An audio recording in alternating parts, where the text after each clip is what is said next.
আসসালামু আলাইকুম। আপনারা সবাই কেমন আছেন?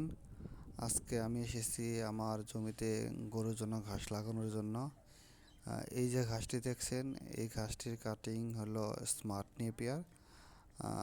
অনেক সুন্দর ঘাস। এই ঘাসটি আমি ঢাকা থেকে নিয়ে এসেছি।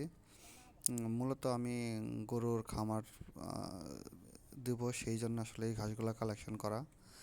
এটা হলো জারা ওয়ান, অনেক সুন্দর ঘাস এটা। বাংলাদেশ বিখ্যাত একটি ঘাস। এইখানে আমি টোটাল ঘাস এনেছি 4,000 পিস। এই জমিতে ঘাস চাষ করব।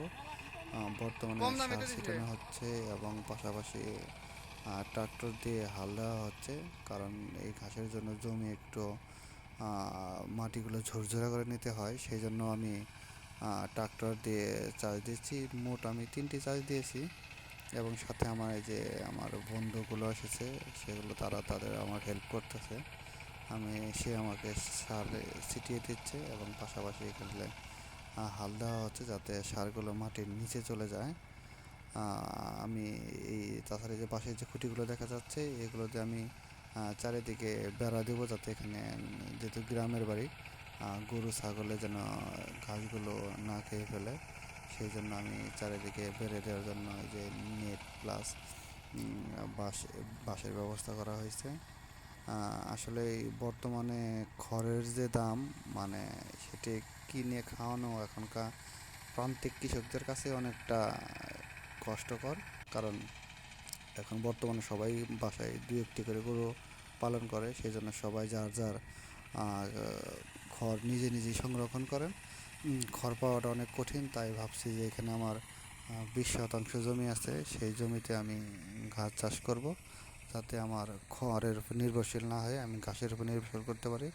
এবং গরু যেহেতু গৃহপালিত পশু, সেহেতু আমি গরুকে সবসময় ঘাস খাওয়াবো। সেই পরিকল্পনাতে আসলে এই জমিটুকুকে আমি ঘাস চাষের জন্য নির্বাচন করছি। এখানে এবার এই সিজনে প্রথম ঘাস চাষ করব। এর আগে ধান লাগানো ছিল। ধান ওঠার পরে আসলেই আমি ঘাস লাগানোর সিদ্ধান্ত নিই, যেহেতু বাসায় গরু আছে এবং সামনে গরু কেনার পরিকল্পনা আছে।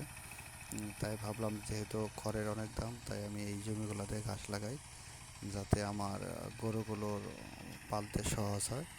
এই জমিতে পানি ওঠে না, সেই জন্য আরও ঘাস চাষগুলো অনেক সুন্দর হবো। আর তাছাড়া অনেক জমির মাঝখানে, সেই জন্য আসলে এই জমিটা অনেক ভালো এবং উর্বর। আমরা সবসময় মূলত এই জমিগুলোতে ধানই শুধু দুই সিজনে, বছরে 2 সিজনে ধানই চাষ করা হয়, তো অন্য কিছু নর্মালি চাষ করা হয় না। তার পরবর্তীতে ভাবলাম যেন এখানে ঘাসে লাগাই। টোটাল ঘাসে আমি 4,000 কাটিং নিয়ে আসছি। 200 নিয়ে আসছি স্মার্ট নেপিয়ার এবং 3800 নিয়েছি যারা। এখানে আমি লাইন বাই লাইন করে ঘাস চাষ করব এবং পাশাপাশি এখানে অন্য কিছু করা যায় কিনা পরিকল্পনা করতেছি। সবাই কাজ করছে আর আমি এর মাঝে ভিডিওগুলো করছি। যেহেতু আমার গরুর খামার, তাই এই কাজগুলো আমিও হেল্প করি। কিন্তু চাষ হইতেছে এই মুহূর্তে আসলে কাজ সেরকম নেই। তাই আমি পাশে দাঁড়িয়ে দাঁড়িয়ে দেখছি।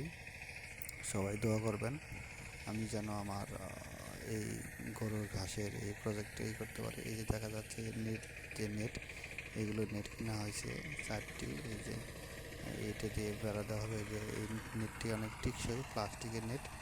এবং পাশাপাশি যে বাঁশ কেনা হয়েছে, যে তার সব কিছুই আসলে বেড়া দেওয়ার জন্য কাজে লাগবে।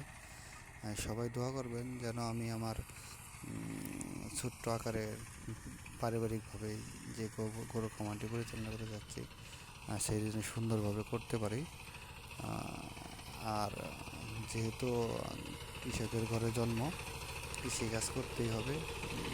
তাই আর এটা আমার অনেক পুরনো একটা স্বপ্ন। আমি আসলে একটু পশু পাখির প্রতি দুর্বল আছি, বিশেষ করে গরুর প্রতি অনেক দুর্বল।